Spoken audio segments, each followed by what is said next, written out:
I'd like to say that today I got the closest I've ever been to a miasma, but for you guys who have been reading this for a while, you know I've been way closer. I was nervous as I saw the thing come sliding out of the ceiling, looking around as if confused by the lack of prey.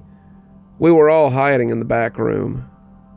Gale, Celine, Buddy, and I, and just watching as it stomped around and looked for us. "Get ready," Gale whispered, hitting a button and tossing the collection of lights and duct tape. Gale had rigged them all together somehow, and they glared out at the miasma as it roared and turned to try to find the source of its discomfort. We were all strapped with reflectors and little blinking bike lights, including Buddy, who clicked and jounced with all the lights he wore. We were hoping it would protect us from the creature, but there was only one way to find out and test the theory. When it turned to look for us, we all charged, brandishing our lights and hoping for the best. We had planned to run if it appeared to be going badly, and when the thing turned and took a swipe at Gale, I prepared to flee. We could always go get him again if it decided to snatch him, but it appeared that our luck was on the upswing. When the miasma reached for him, his hand slipped right through him, and I saw Gale shudder as it passed harmlessly out of the older man again. The miasma seemed as confused as we were, but it couldn't seem to find a hold on any of us, not even Buddy. "Okay, time for the real test," Gale said, turning off his light as he grabbed a blanket off the floor. Pulling it around himself, he blotted out the lights that were attached to him and stood by as we waited for the coming swipe. The miasma lunged at him, grabbing him with shadowy fingers as it prepared to slip back into the ceiling. "Do it!" Gale yelled, sounding the least bit concerned now that the time had come. Celine and I swiveled the beams of our lights, and suddenly Gale dropped to his feet. The hand that had gripped him lost purchase, the fingers losing density, and Gale was free once more. We laughed and danced around, shining our flashlights and shaking our blinkers. We had done it. We had won a real victory over this boogeyman who had haunted all of us in different ways, and it felt good to show the monster in our closet that we were no longer afraid of it. Then the miasma loosed a loud roar that shook the rafters and quenched some of that excitement. Suddenly, there was a lot of weird movement from the darkness overhead. The ceiling was mostly gone up there, and the shadows were moving like an old man trying to catch his breath.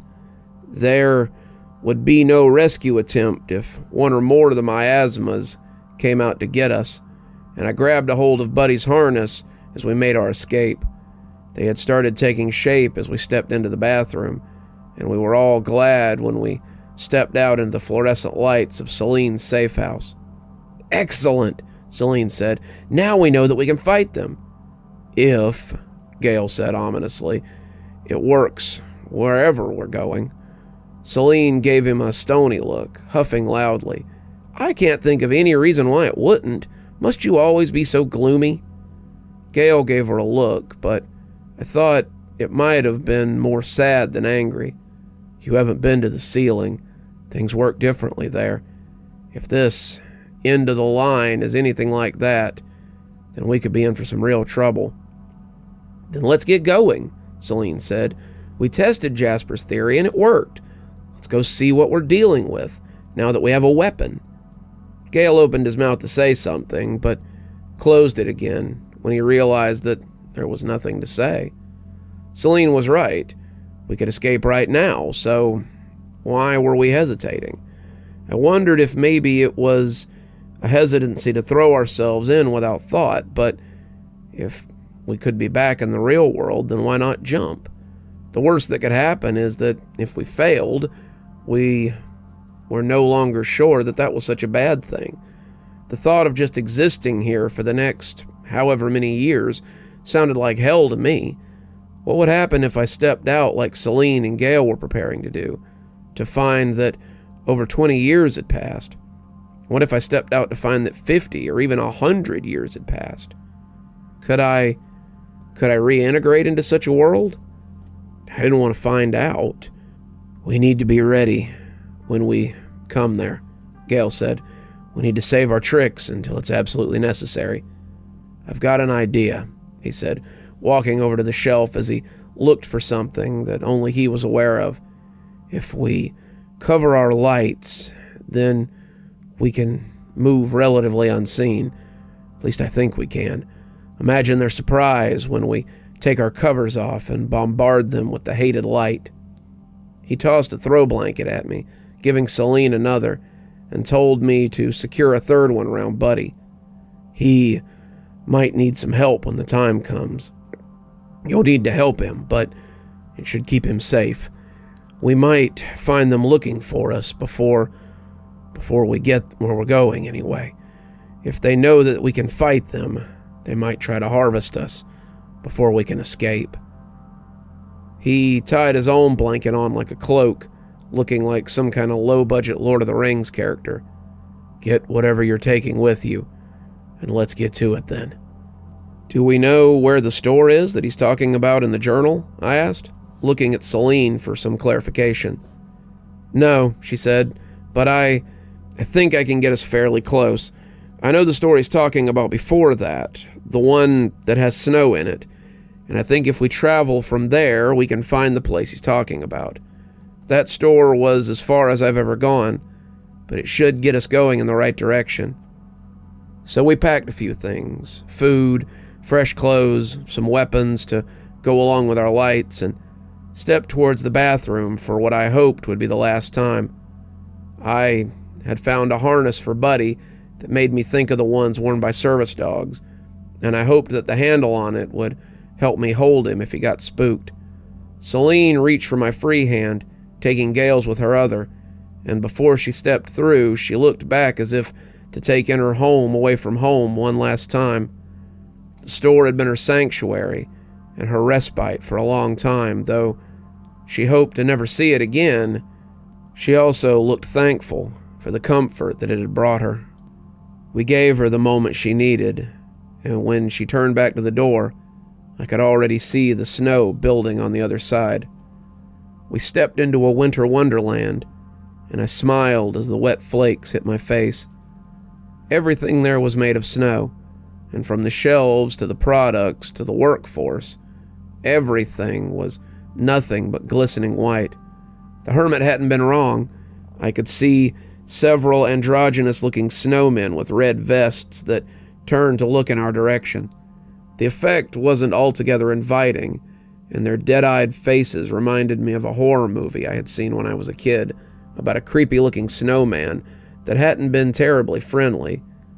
Buddy clearly didn't share my trepidation. I had to hold him by the harness to keep him from running off to play in the snow. We stepped through again, and this time we were in a perfectly normal-looking store, set for St. Patrick's Day. We traveled for a while, going through about 20 stores before stopping to take a break. We found Jasper's underwater store, a store made of concrete, and the store where Celine had filled Jasper's prescription, back when he was still semi-sane. We found a store covered in thick fog, a store that was a pet supermarket, and then we finally came to rest in a store that resembled a park. Buddy facilitated our rest more than any desire to stop, and as he ran and sniffed, we took a seat and talked. "How many more do you think before we get there?" "Who's to say?" Celine said. "Jasper wasn't very clear on how far he traveled before he got there, and really just named stores he saw at random." Gale had his knees up against his chest, and he looked broody. This was abnormal for him, Gale usually being so gregarious, and Celine slid over next to him and put an arm around him as she leaned against him. He smiled, clearly appreciating the closeness, but some of that melancholy persisted. I rolled a diet soda at him and another to Celine, and as it bumped his foot, he smiled and reached down to get it. "What's the first thing you'll do when you get back?" I asked, trying to steer the conversation towards something more upbeat. "I want a nice long bath in a real tub," Celine said. "If I never take another camp shower again in all my life, it'll be too soon."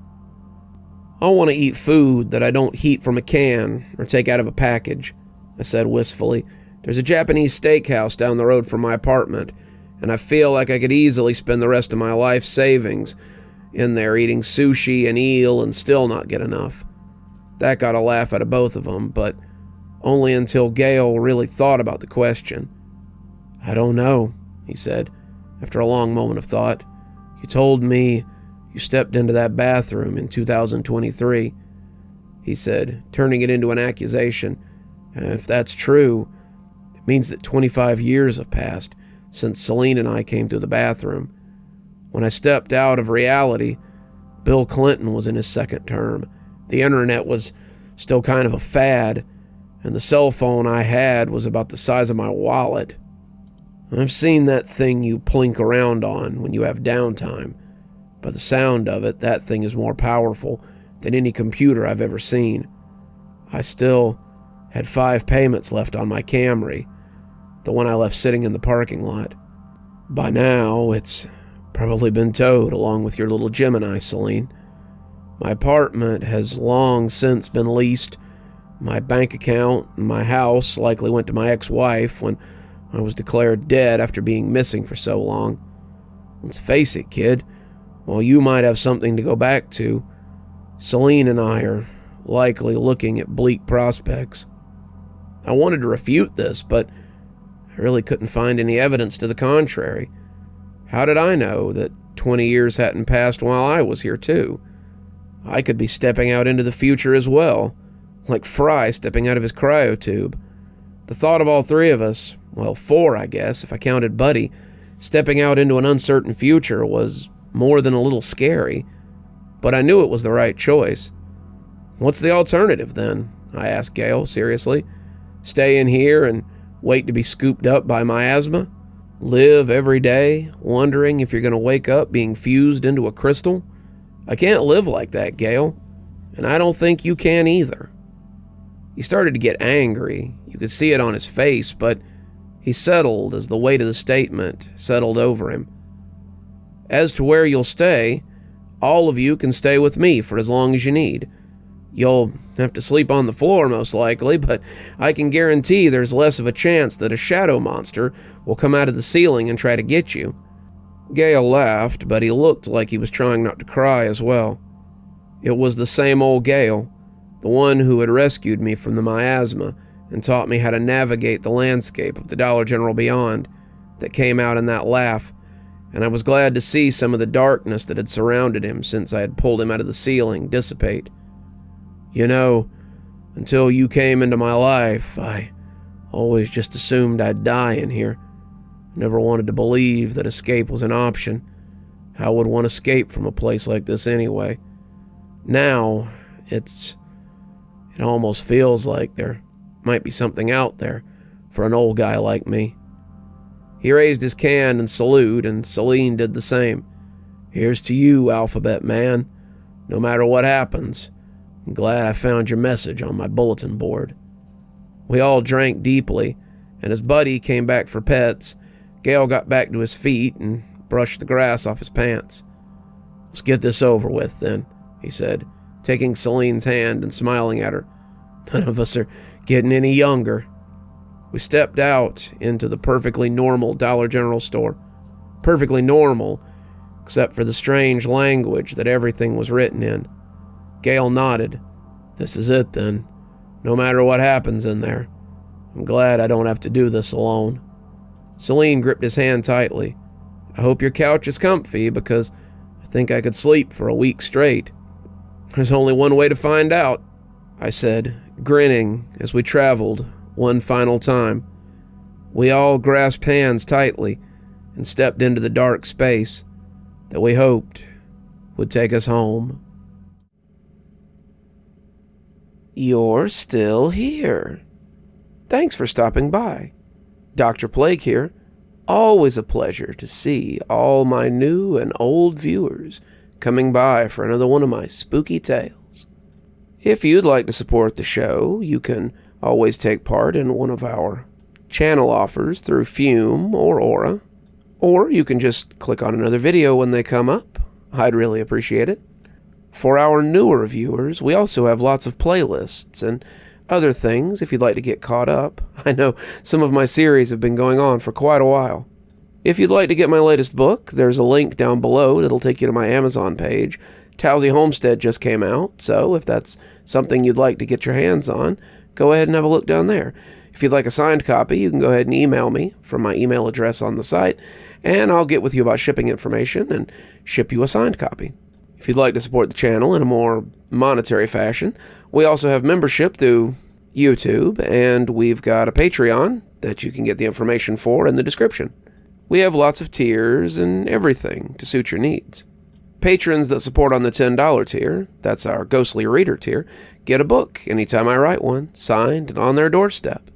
As you may have noticed, there's a list of patrons and members on the screen, and I'd like to personally thank every one of them for taking a hand in the future of this channel. Well, that's enough for tonight. Dr. Plague, signing off. Have a wonderful evening.